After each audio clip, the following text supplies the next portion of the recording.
ค่ะสวัสดีค่ะในช่วงนี้นะคะเรามาเริ่มต้นกับสปีกเกอร์ท่านที่2กันเลยนะคะอย่างที่เราได้เกริ่นไปค่ะว่าขณะนี้เทรนด์โลกกำลังให้ความสนใจเกี่ยวกับเรื่องสถาปัตยกรรมยั่งยืนนะคะวัสดุท้องถิ่นจึงกลายเป็นสิ่งสำคัญสำหรับสถาปัตยกรรมในยุคหน้าค่ะซึ่งสปีกเกอร์ต่างชาติของเรานะคะเป็นผู้ที่มีความเชี่ยวชาญแล้วก็โดดเด่นในการคัดสรรวัสดุท้องถิ่นมาใช้ในการออกแบบนะคะโดยแต่ละงานเนี่ยที่นำเสนอได้รับการชื่นชมแล้วก็ตอบรับอย่างดีทั้งในฝั่งเอเชียแล้วก็ฝั่งยุโรปนะคะสปีกเกอร์ท่านของเราค่ะท่านที่2ก็คือคุณอนุปมาคุณดูสถาปนิกชาวอินเดียเป็นอาจารย์ภาควิชาสถาปัตยกรรมศาสตร์มหาวิทยาลัย UCJC มาดริดนะคะผู้ออกแบบบ้านนวัตกรรม Wall House ค่ะที่ผนวกองค์ความรู้พื้นบ้านเข้ากับงานออกแบบร่วมสมัยค่ะเธอเชี่ยวชาญด้านวัสดุท้องถิ่นเป็นพิเศษนะคะเป็นเจ้าของรางวัล Architecture Practice Award นอกจากนี้ก็ยังมีการศึกษาแล้วก็พัฒนาเทคโนโลยีก่อสร้างให้เป็นมิตรกับสิ่งแวดล้อมเพื่อแก้ไขปัญหาสิ่งแวดล้อมแล้วก็ความเหลื่อมล้ำในสังคมอินเดียด้วยค่ะขอเชิญทุกท่านพบกับคุณอนุปมาคุณดูนะคะในหัวข้อ Affordability of Habitat Innovations with Ancient Material ที่อยู่อาศัยไร้ชนชั้นเจาะนวัตกรรมในภูมิปัญญาการใช้วัสดุท้องถิ่นค่ะเชิญพบกับเธอเลยค่ะ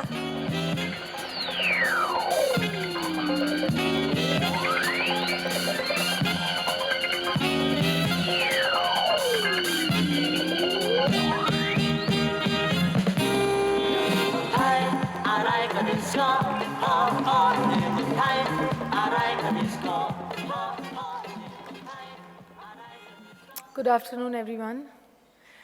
After the very interesting morning session, it's quite natural for me to continue the topic of ancient materials. But I would like to bring the focus on to innovations that are necessary because at the moment, human habitat is facing an unforeseen speed of urban transformation. Where the rural areas are transforming rapidly, and these are almost irreversible forces, and city life has become, the life for the majority. And I think we have to reflect how all this, like it was said this morning, how the ancient wisdom can actually continue to exist. So I think if it is not reviewed and if it's not questioned and updated, then it has the danger of becoming extinct.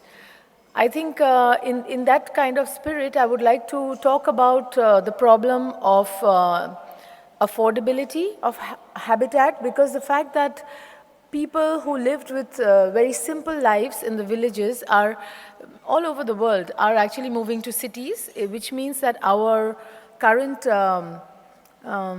time involves huge amounts of construction all over the world. And this is the standard of housing has been raised to such a high level that it becomes unaffordable for the common man to be able to live that high standard. Most of the time what happens is that a certain sector of people can manage to afford that, but that is not something the mainstream can afford. And as a result, today we have got a housing standard which is becoming very difficult for everyone to have, and therefore the growing numbers of homelessness is a huge concern all over the world. And we have to look at how we are actually contributing to the problem of unaffordable habitat. I would like to define affordability not only in terms of money, in terms of how much money something costs and whether you can afford to pay that or not, but think about affordability in terms of what kind of a habitat can we afford to create in an integral sense, which includes whether we can afford this kind of environmentally can we afford it, not only economically, socially can we afford such kind of lifestyle to replace the way we used to live. So my focus would be on calling for more attention to not only focus on new materials, but look at new methods of using materials. So the materials, ancient materials, the reason to use them is that they are natural, They don't cost enormous amounts of energy to manufacture them. But there is a reason why they cannot be used in the way they used to be used, because there is a little bit of negotiation required between low tech and high tech, given our modernization that is also irreversible. So however, we need designers need to look at how new methods can be designed for old benign materials to continue to be the main building block in construction of new habitat. There are a couple of factors which I just mentioned why we need to have this approach, and I will just summarize them with a few images. The fact that everything was rural and cities were minor points, punctuations on the earth. Now this is the opposite trend. So the urbanizations are actually spreading to such an extent that the open areas are becoming like small disconnected pockets. This is one trend. The other trend is, this is the situation of India, but it is relevant to all the developing countries, that there is a population increase as well as an increase in the standard of the needs, which means that there is a absolute worry about a shortage of resources, which we are creating through this demand. So the natural resources are threatened. On the other hand, we have the issue of density and the proportion of infrastructure demand to any given area is also of a totally different magnitude. Thirdly, there are globalization forces which define what kind of habitat the common man wants to have now. And regardless of the ground realities, like in this case, outskirts of Delhi, you can see that the ground is completely unprepared. You see there's a pig and sometimes you see cows. It's a very rural area, but governments sanction these kind of things, and we are not really ready to receive it. So there are, these models that are being transferred from developed countries to developing countries are not really falling into place in the ground where they are being imposed. Another worrying aspect of that is if you look at this picture and you see that there is a skyline, there are three skylines. In the front, there are slums. In the middle, there is a kind of a natural skyline of a growing city. And at the back, there are these high towers and modern buildings. So when some projects like those are conceived, when the density planned is suddenly so much more than the general slow growing trend, automatically slums are the natural extension of that. So you have people who are being uprooted from a global, they're coming for a global kind of culture. They're coming out, leaving their roots, coming to the cities, right there in the back, in the tall horizon skyline you see.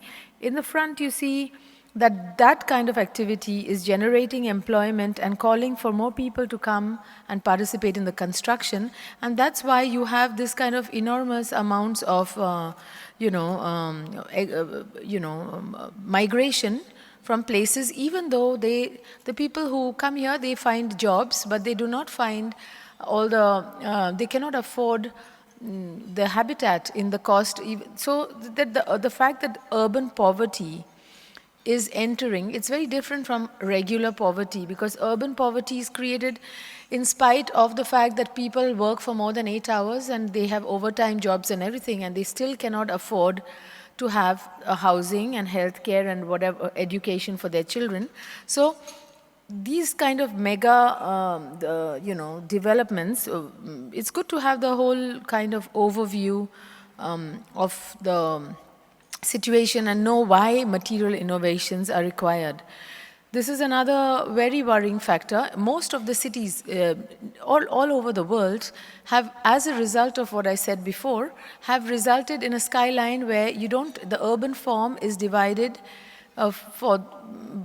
into high end and low end, which is the people who are serving, living in a very different condition, living in using very different city infrastructure, and than the ones very next to them. But both of them need to coexist, otherwise the whole picture doesn't work. So social segregation is another very, very worrying aspect. It is not something restricted to any area. It's totally common phenomenon everywhere. It's very worrying.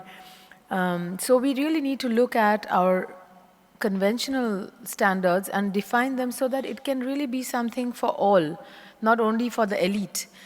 Because then we are creating it's not that the slums happen, we are creating that kind of a direction of development by developing in a certain way.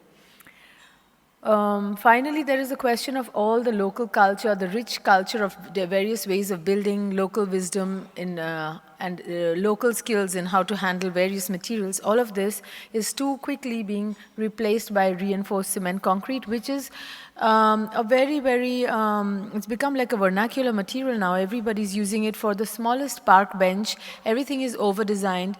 You know, it would be okay to use it judiciously, being a very high energy material. You know, the cement, production of cement and steel require a lot of infrastructure and steel and infrastructure and energy. But it also requires knowledge to build it, and everyone does not have that scientific knowledge and to build it correctly. So a lot of bad buildings are being made all over the world, and the way to build with other methods are being forgotten. So around 23 years ago, 25 years ago, when I started my practice in a rural area, I've actually come from Bombay, so I was dwelling on a lot on methods of building which are not really ancient, but they are somehow revisited and reinvented. And I have built upon layers of work, other people's inventions. So it's not so much about whether I have created these innovations, but the question is, I did reject some of the ways of building, and a lot of the ancient ways of building were not actually feasible. For example, terracotta roofs require so much wood that we don't have that kind of wood for the kind of population we have, and neither can wood grow at a speed at which you can harvest your own grown wood for construction. So this kind of systems which use engineering and modern knowledge to be able to use those materials in a new way, to use far less of the material. In this case, it's all terracotta. The geometry and engineering shows us how to use that roof as an insulated roof. At the same time, not have any substructure of wood at all. So in the initial years, I was actually very attracted to discovering this kind of methods. I've found out there were many local potters in the area who were losing their jobs to urbanization, and I thought, rather than being romantic and trying to force people to use that same cooking pot or trying to use those huge pots as a garden decoration, I feel it's much better to have them continue to participate in urbanization, which will ensure that they keep having jobs. So rather than, I'm not attached to the former times. I don't mind evolution. I think I don't mind if the cooking pot it doesn't exist anymore. But if we don't know anymore how to make things with our own hands, then I worry about it, because you know, if people don't even know anymore how to knit sweaters or stitch buttons or anything, in over 1 or 2 generations, we don't know what we are losing when we lose the capacity to make. So for me, the wisdom that you want to keep or keep building upon is the rich capacities we had to use our hands together with our mind, and to be able to think with the hands, and the experience that you make with materiality, it goes back and nourishes your thinking. And with this kind of systems, actually, I built a couple of early houses where, like I said, much less material is being used. The buildings are contemporary, but it's a kind of a new way of looking at old materials. So most of these buildings are climatically also accommodating, taking note of where they are located, what kind of conditions are required, if ventilation is required, etc.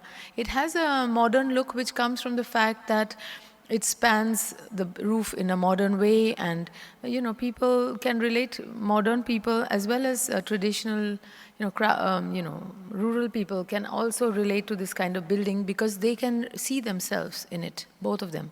So while this is the kind of work happening on one end, on the other hand, I myself, coming from the city life of Bombay, I was very charmed about also being able to live with a lot less. And I designed this for myself, and I lived for many years, in fact 10 years, I ended up living in a very cheaply built house with just my motorbike and the same kind of construction you've seen, even more basic almost, because it was not even joinery, it's just tied with rope. It's common to many Asian ways of building, but for me it was really interesting. I built it as a provisional house, but while living in it I realized that if you're happy, you don't need so much, in fact, and that we are actually adaptable, and you can human beings can live in so many ways. And because I was living like this myself, I continued to think very deeply about how I was building for others.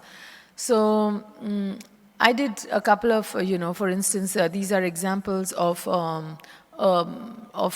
ecotourism type projects where you don't have any impact on the land. You go to a beautiful scenic location, but you don't actually damage it. And if you choose to dismantle your structure, everything is almost like before, easily. So I started looking at architectural form as a result of choices made in building material and technology. So I had some other series of research called Form Follows Technology. What is interesting in the round wood is the fact that if you have a forest like this, and if the forest thinnings are used for construction, then you can, have a wooden section for the same cross section which is round. You can use a very young tree, whereas if you want a timber section which is rectangular, you will have to cut a 25-year-old tree, whereas if you leave it round, you might be able to harvest a 3-year-old tree. Later, when I was teaching at AA in London, I was involved in a project where I had students, coming and building, designing and building environmental watchtower in the botanical garden in India. The reason being that I don't like the idea of seeing education as something restricted to the classroom and to universities. I think education is something that happens lifelong since you're born, and hopefully when you beyond your university.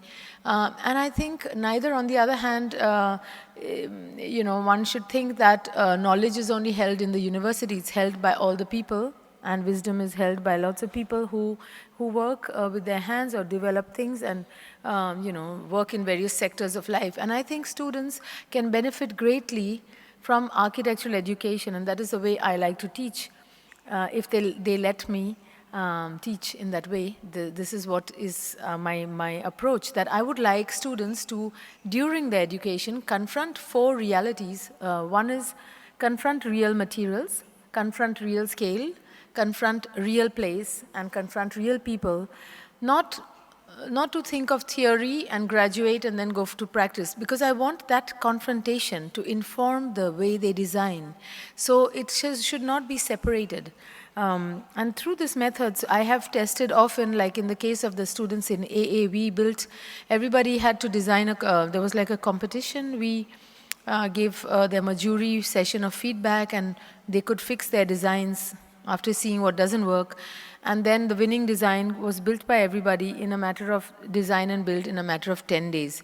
So this kind of experiences help students to be able to understand in what scale and material they are thinking, and to think integrally in a synthetic way, not to think about design as something of some forms that they draw according to the passing fashion. And usually it's a very effective way, because when you let students confront real things, they have to go through a process where you don't tell them this is not good and that's not good. They will discover it in no time when something doesn't work, and if they feel they are stubborn, they will come to an inner knowledge and an experience, and usually people tend to agree rather than having a lot of rivalry in architecture, competition. Instead, it can extend our strength through collaboration and teamwork. So this is the kind of culture I'm proposing to spread in the education environment, because the problem at hand is very huge and we need all of us to be able to address it better. So these are some other examples of my work where there's a little bit, see the low tech and high tech are, it's a field of which has to be defined for every project, and see how much how much sophistication should be introduced. Like in this case, the thatch is supported on wire, so the distances between wood is more. On the other hand, it's using timber, which gives a fairly clean surface compared to the round wood I used before. So depending on the project, these kind of relevance is established.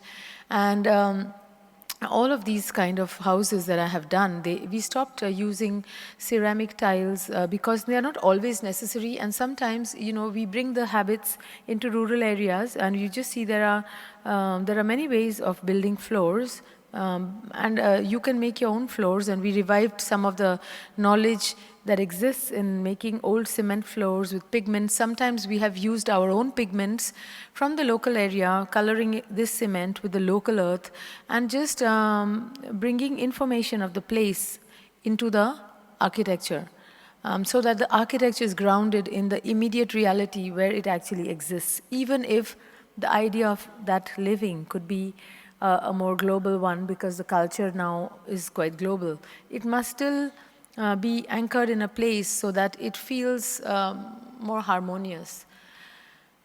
It's also healthy for the body to remember, realize where we are. For instance, here we're talking about sustainability. How many people are freezing here? I would like to know, because it's very cold for me. And we are becoming so habituated to be in isolated environments, which, because artificiality becomes so normal, that you start disconnecting from where we are. How is it, day or night? Do we know that? Is it hot or cold? We don't know. We are just living through the year in some kind of fixed temperatures. So because we have to go through some passage of heat, we wear clothes which are good for the day we are, and then you come here and you're freezing. So this is the fact that things become habitual, which are not good. That is very worrying.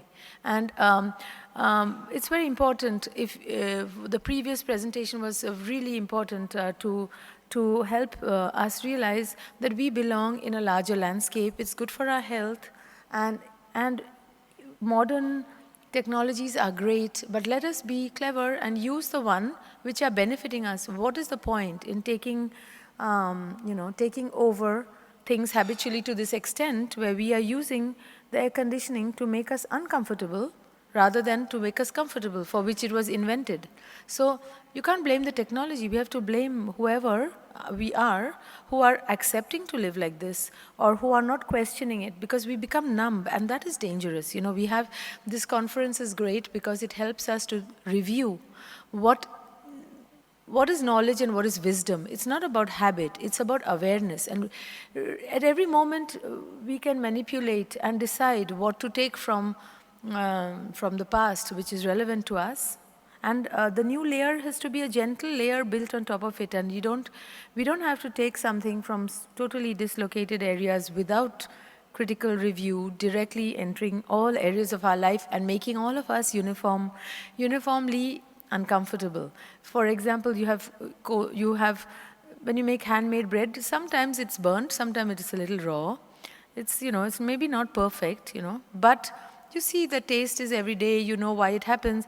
Now we have the standard factory breads, it's exactly the same. People are so bored that they want to then eat one day Thai food, one day American food, another day, they want fruits from anywhere, because we are bored. And there's something wrong if we are doing things because we are bored. Because actually life is not boring, So we have to find out that when we make something so mechanical and standardized, we are going to reject it too. So anyway, From this kind of a search, my work, one of my most known works is, in fact, this house, which after 10 years of living in the hut, and when I moved into this place, I was actually celebrating the local weak brick, which is ancient, over the modern brick, because the modern bricks are very perfect, over-designed, but using a lot of bad energy. The rating systems, the green rating systems tell us don't use any brick at all because it uses energy. That is also very extreme and wrong, because those industrial bricks, they use the ideal earth, they excavate the earth from some faraway place, then they cook it to some ideal temperature, they use high bad fuels to do so, whereas the local brick is only used if the soil near you is good, you use it. You cook it with what you have. It could be thatch, and it could be coconut leaves, it could be forest thinnings, it could be whatever you have, and you get therefore a weak brick. Now, because the brick is weak, you make thicker walls. The thicker walls help you for the insulation and so on. So I realized that the brick is not bad. The industrial brick is maybe bad if you use it everywhere. So in order to promote that, I did this house and I kept it exposed because I wanted to show what it's made of. And that it was, you always saw that brick only plastered. It's fortunately still being made. There's a lot of error in difference in the standardized. I shouldn't even call it error, because some bricks are about half as thick as other bricks. That much is the difference of the brick is just 1 inch thick, high, 2.5 centimeters. So, I found ways to level one side or to build with it that it looks neat rather than untidy, because we got habituated to build with standard things. Nobody wants to build with mud anymore because every mud is different, whereas every cement bag is identical. So we got also used to standardization. Now, what does that mean? It means that if you have no local knowledge, you can still build with cement. Whereas if you build with mud, you have to know so much. You have to know the difference between every soil. So what does it mean we are becoming when we are becoming standardized? We are becoming less knowledgeable.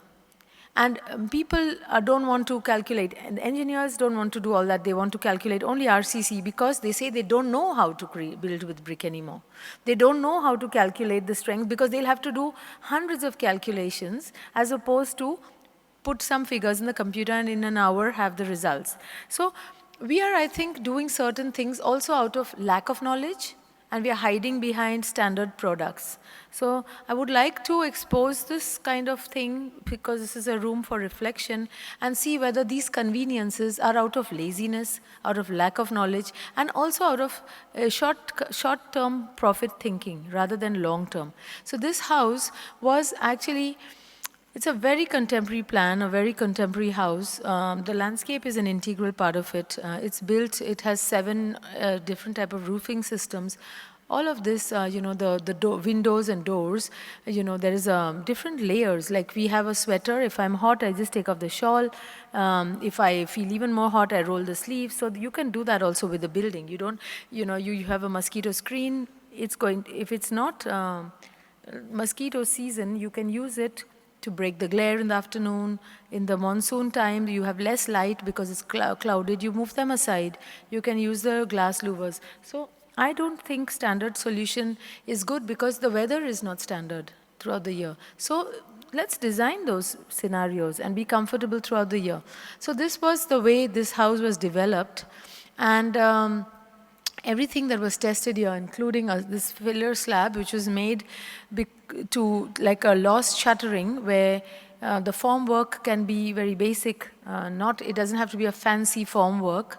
It can be very cheap, kind of like the way they do not so neatly finished concrete, because they don't have the infrastructure in many rural areas or in smaller budget projects. But this allows them to, first of all, reduce the steel because of the fact that they are using a filler slab system where the whole slab depth is increased to such an extent that you can benefit from using about a third steel less.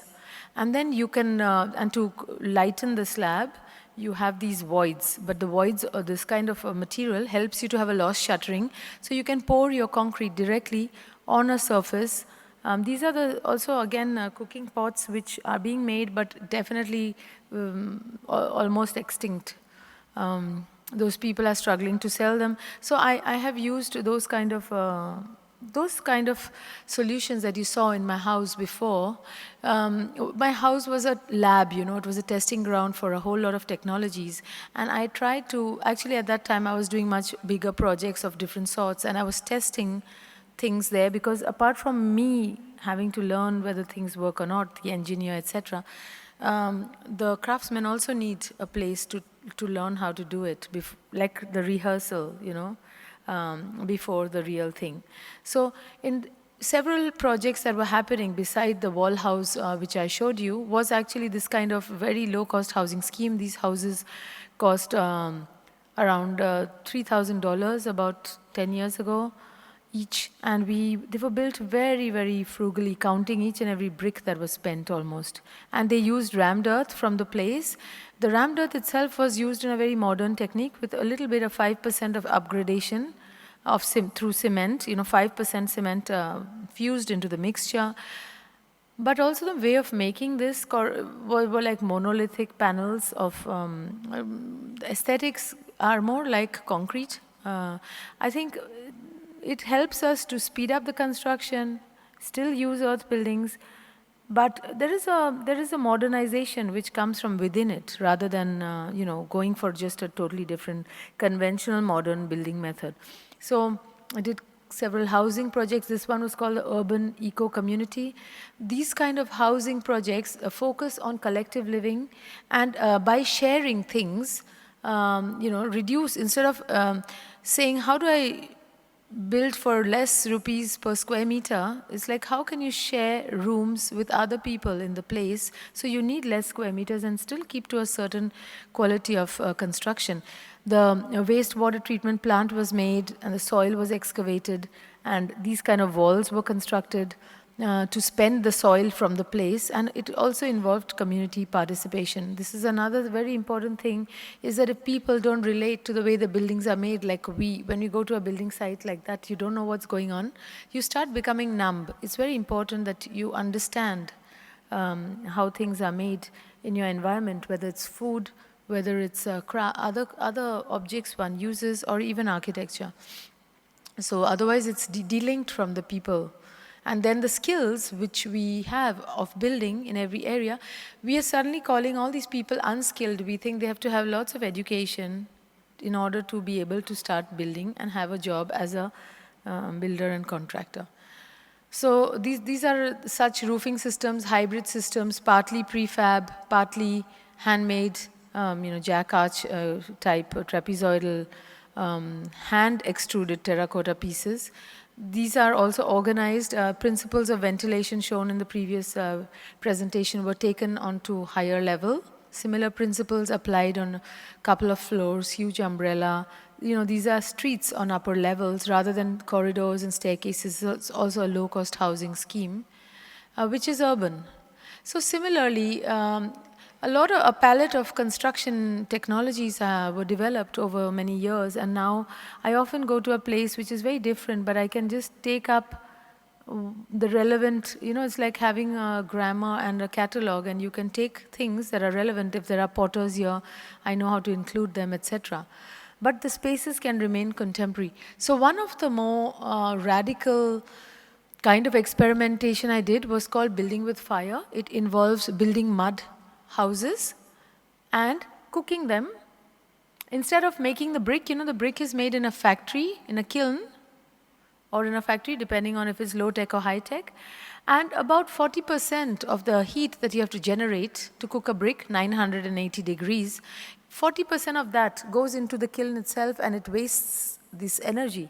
So there was a Iranian architect who had conceived of an idea called Nader Khalili, and later a Californian potter about whom I did my PhD. He practiced in India. His name is Ray Meeker. And he had taken upon himself as a ceramist to solve the kiln technology, to be able to build ovens which you could use for cooking those bricks and other ceramic products, and then when you take it out, the oven becomes a house. So it's like baked in situ mud structures. For me, this was very interesting because when you take the brick, if you take the fire to the building site, fire is the cement. And it's there in every household. We are all cooking with it. Instead of that, if you take the brick to the factory, it has a very different socio-economic implication where the house is not a consumer anymore. It's a producer of local building materials. And I was intrigued by that idea, especially because we use so much ceramic from wash basins, toilet pans, water spouts, tiles, bricks, you can go on. So I myself had built a couple of things in this technique. This one is an orphanage where you see a lot of students are always involved in many of my projects because I think we don't have to first solve everything and then go to a school and then teach it. I think there's no time for all that. And I don't think we are on two sides, you know, the student and the teacher. We have to investigate the things which we don't know is the thing to be brought in academia to solve. The thing we already know, we can just apply routinely in the practice. So I like to reverse this approach and involve students and share with them my doubts. When they see us inquiring, they know how to investigate and what to look for. So this is one of such very radical projects, which is completely built only out of earth. Everything is the ceiling, everything is out of earth. And this was the topic also of my PhD when I was in Berlin. The house takes about 3 or 4 days to cook. And a lot of shapes are possible. This is a very simple one I'm showing here. You know, where when it is cooked, you take out the bricks, you sell them if you want, or you complete some areas of the house. And then the house, which is fired by consequence, is something you get. So these are modern ways of thinking with ancient material. This is what I want to tell you my quest is all about. So it is a modern way of looking at it, which does not reject the value that we have had behind us.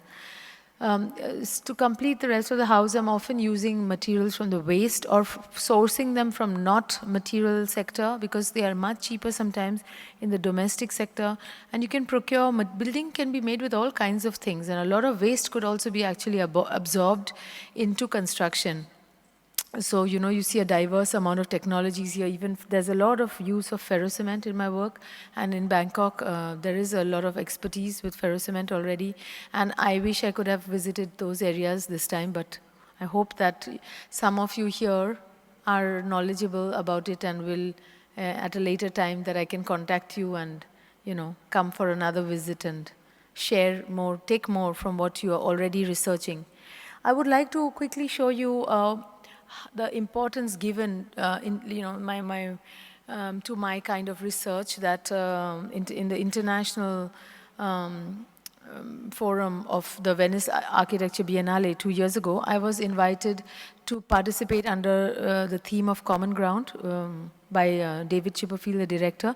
And the site was in Venice, and it was a brick city. So I sort of thought that because brick is all the layers of brick and the various times it was made and used as visible in the architecture of the ruin that you see in Venice. This is the interior space that was given to me. My project was the biggest project because I had said we should build in full scale because that's the only way to understand architecture, and that's why I really appreciate what was done here before, because it remains too theoretical, and unless you inhabit a space with your body, you don't really know what it is what effect it can have. So for me, scale is very important. So I recreated all this. I could redocument the way ancient bricks are made in many places, to show the value in making them, even, and not to feel ashamed that the brick is low quality, but to show the virtue and of it being a much more sustainable way of doing things, and to show how I gave it so much value, and I created contemporary projects through this method, documenting everything about how much energy it consumes, etc., to be able to scientifically compare it with other ways of building. And also to give respect to all the craftsmen who are behind each and every architecture and the hundreds of hands that are involved in the making of one building through each and every brick made in various villages, etc. And to also point out how just simply choosing a material. This is a lime kiln. So people used to build with lime. If you suddenly decide to now build with cement, you may be displacing an entire community of people who only know how to do that. So even if there is good reasons to do so, what's going to happen to all this instant displacement, you know? We architects, we sometimes do this thoughtlessly. And that is what I'm saying. It should not be like that. If you have a judicious, you know, you're taking a knowledgeable decision to do it, then fine. But what worries me is that a lot of things we do are just because we are not thinking and not sensitive about what are the larger impact of our random actions which we make, which we think are not so important.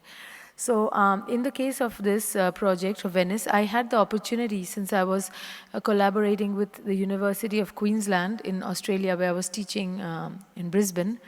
I brought all the material there. We got it all tested. Whatever we do intuitively is often not in the books as standard, so we had the chance to test things. Take all of this to Venice. So it involved working with people from 3 countries. There was a local craftsman team, not a common language. But in this case, we had to build the building in 6 weeks, full scale, with the help of only students. There were 20 students from Australia and 10 students from Italy and 6 craftsmen from India. And there was an incredible exchange, but all the material was local material from there was brought to keep it pure and to make the point that architecture is site-specific and to respect that the architecture that is being exhibited in Venice actually comes from another place. So everything was carried. The craftsmen had come for the first time had left their village. And we built this kind of amazing, it was an amazing impact. The more important thing was I had called this building knowledge, because what I'm really interested in is not only knowledge about building, but I'm also interested in building knowledge. So that title I did not use for this talk. It would have probably been more appropriate. This was kind of, it's very much my focus right now, that wherever I go, I would like to take every project as an opportunity to build more collective knowledge so that we give each other confidence about the way we have to proceed. So it involves a lot of discussion. It involves a lot of insecure moments, but we know together we are richer and we can take a better call on how to proceed. So this is the case of everything being built once again in Venice 2 years ago. And some areas were also further innovations, like the same roofs that I had resolved were replaced by wine bottles, etc. And this is the resulting impact, where you have the walls of 2 times, you can't tell which is which, the unfinished new architecture, which is contemporary, is seamlessly interwoven into the architecture of the ruin. And it's about non-confrontational approach to the past and to the future, but to notice everything is a gentle continuum and they can coexist. They must coexist. And the dining table was brought from the house and placed here. Every detail was built, including the garden. So this was a very successful exhibition, I think. And through this, I want to just enter one more area of ferrocement, which I know there are many people here who are familiar with it. I've been researching it since 15 or 20 years now, and exploring through students the rich possibility of generating interesting forms, because ferrocement becomes stronger by form gives it strength. So it's very interesting to develop our understanding, geometry, engineering, etc., and to use it sometimes as loss shuttering for concrete to be more effective and to use less concrete. Or one of my recent things is about exploring crease patterns that you see in origami, and to be able to transfer that a kind of strength principles into creating new forms and new formwork, lightweight formwork, to be able to build architecture, collapsible formwork that you can bring to a place and erect and build with ferrocement, very lightweight, new kind of affordable housing. One more project I would like to mention here is a stone made entirely of stone. Everything can be loosely placed over there. Everything is interlocked and dry. Even for the luxury showrooms I think the luxury is not in the material. Luxury is in the time craftsmen are allowed to take to be able to make something. Like if you make food and take lots of time, or you make a sari which took many months to weave, that feels rich. So luxury should not have to be so crude in the material. It could be in the respect given to the people who make the space, so that both of them can appreciate it, the contemporary user as well as the craftsman himself. I would now just show you something I'm doing. I recently did in Barcelona, which was called the Library of Lost Books. I'm not explaining the background because there's no time, but I was focusing on the fact that there's a transition happening with books as a object, and a digital world is taking it over. But on the other hand, there's also overprinting and a lot of waste. People they don't know how to destroy books. They are pulping them and burning them, etc.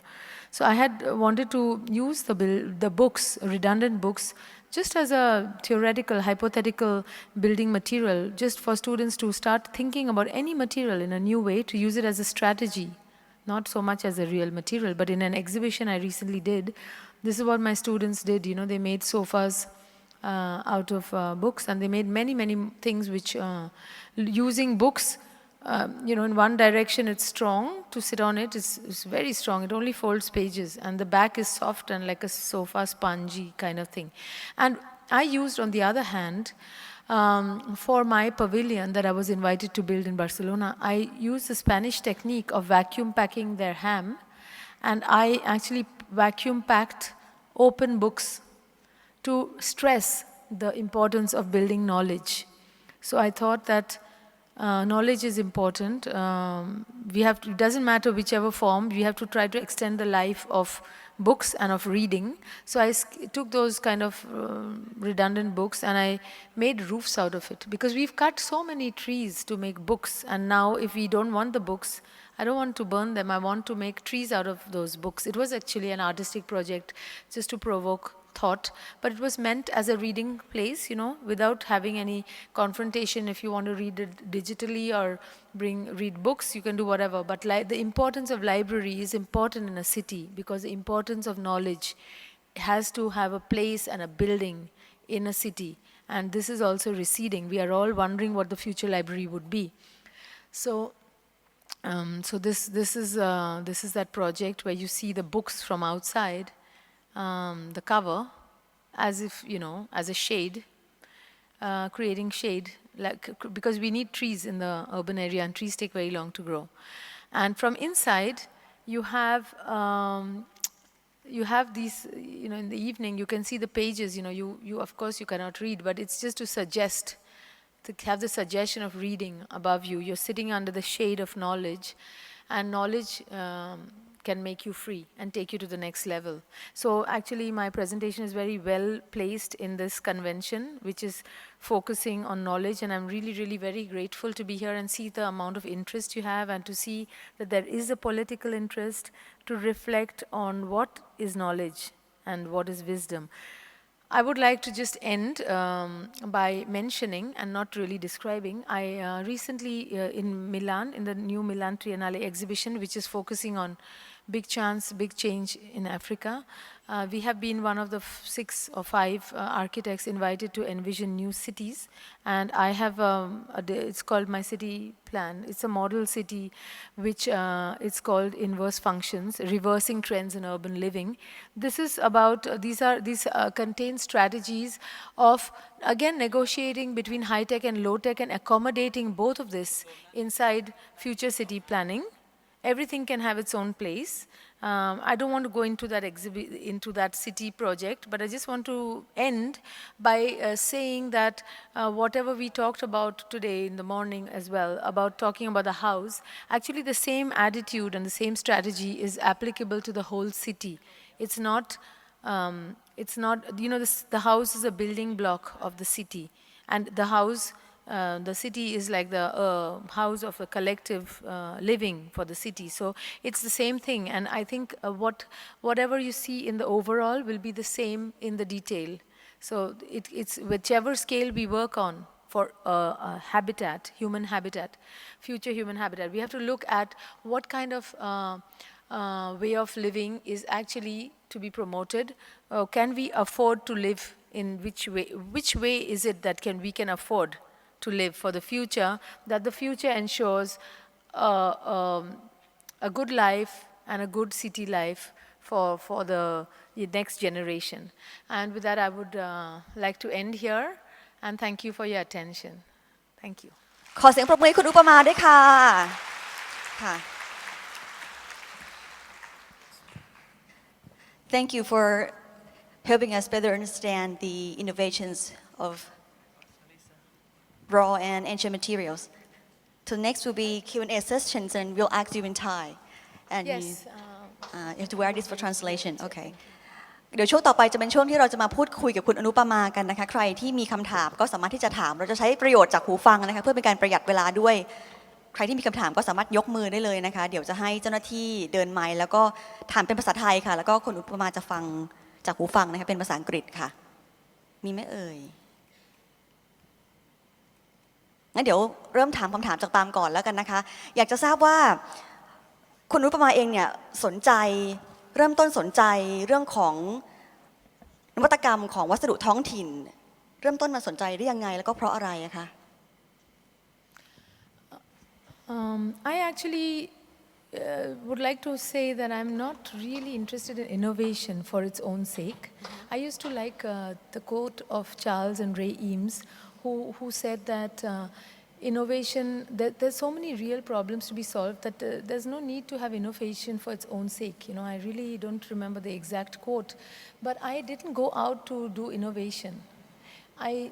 When I notice problems and I don't feel numb about things which don't work. Like for example, I'm not afraid to say that this is too cold here, you know. I notice that it's too cold, and I also know that it doesn't have to be like that. It's made by us. We can also make it different. So because I have this approach of thinking, I don't think I'm the only one, I have not accepted certain things. So I had to solve them in a different way. So I only believe in solving the part which doesn't work. I don't want to just, if everything is going on fine, I don't need to do innovations, you know. ค่ะโอเคมีคำถามจากคุณผู้ชมไหมคะมีบ้างไหมเอ่ยค่ะ Could you please stand here in the middle ค่ะขอเดินไมค์ให้กับค่ะ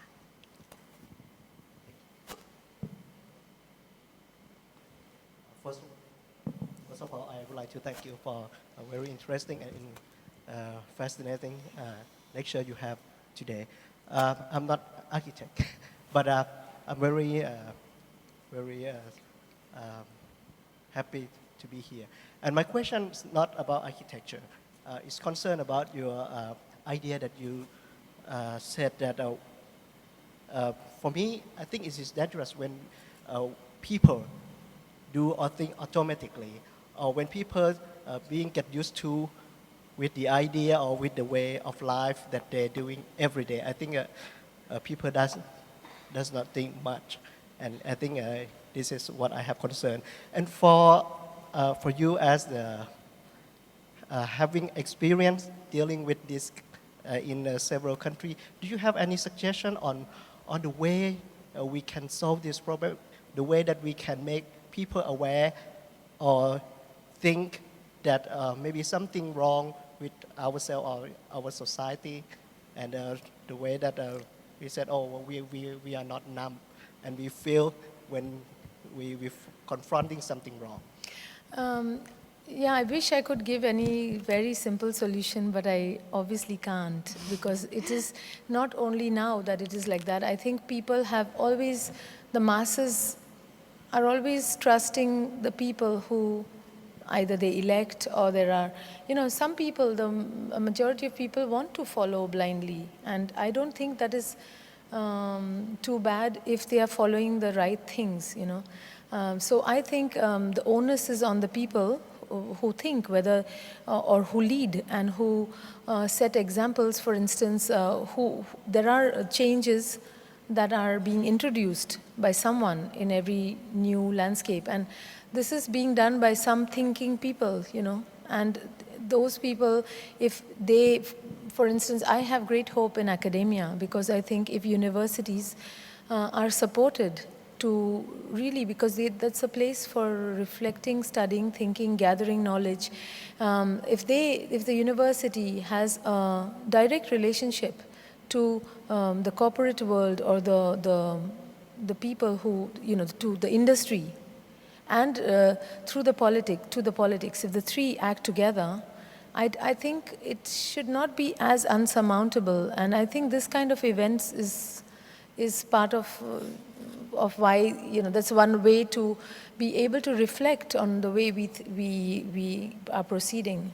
So I think, I don't think it's an easy thing. And I think, but on the other hand, I never had to convince a client to go in this and that way. If I don't worry about the client, I just try to develop a solution, because only I recognize the problem. So I feel I can't rest, I have to solve the problem.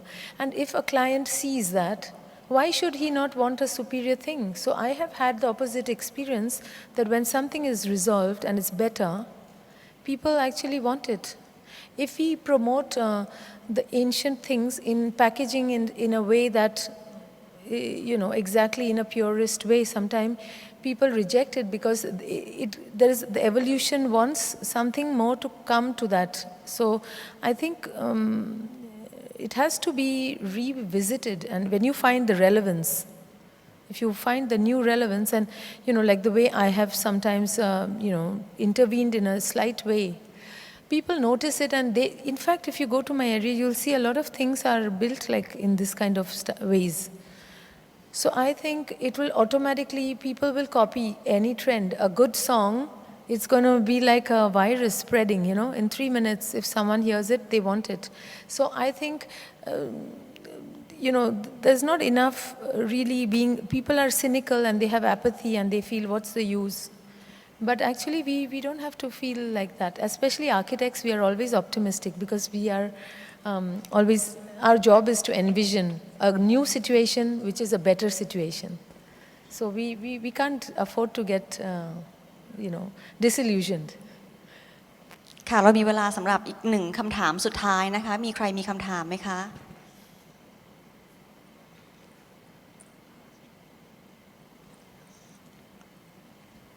Thank you. Like in some of your project, the craftsmanship considered as a cheap material, right? And in somehow we try to add and include the value of the craftsmanship. Is this to conflict? What do you opinion of that? I'm not so sure if I understood the question correctly. It's like in some of project, your craftsmanship, like some bricks and pots, are used as a cheap material, but in some way of thought, like we try to add the value to the craftsmanship. I don't really see any contradiction, and maybe that's why I don't understand the question. For me, the material is the physical material, the natural material. The very fact that you take a earth and you make it into brick is already, it's a craft. So the action of working is the craft, and the material is the matter which existed. So I'm not promoting cheap material, or I'm not against upgrading. So I don't have that contradiction. I just know that people have a smaller budget. They cannot afford certain things, and I'm not saying everything that is richer is not better. Like, there are many big budget movies that you may not like. You don't know what the budget is when you read a book or a movie or eat something. It's not about what you paid. Similarly, in architecture, a good budget does not ensure a better project. I'm just saying that, on the other hand, there is a reality of people who really need design to be able to afford a house. So we cannot say design is only for the elite.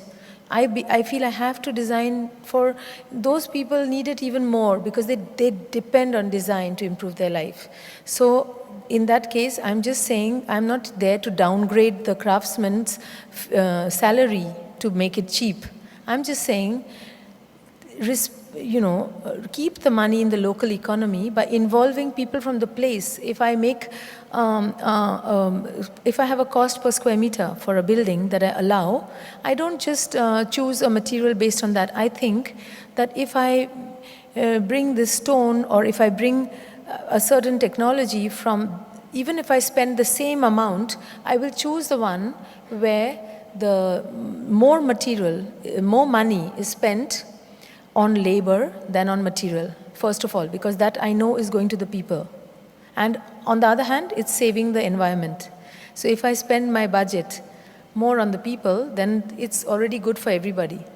But on the other hand, I try to reduce the material consumption by the knowledge and by including people's capacity.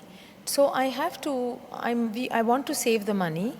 I want to have a lower budget, affordable house, but I don't want to lower the values or the standard of the house. And the price that a person pays is paid, I don't want to lower that fee, but I would then lower the number of days he has to work if the budget doesn't allow, so I have to be clever, okay?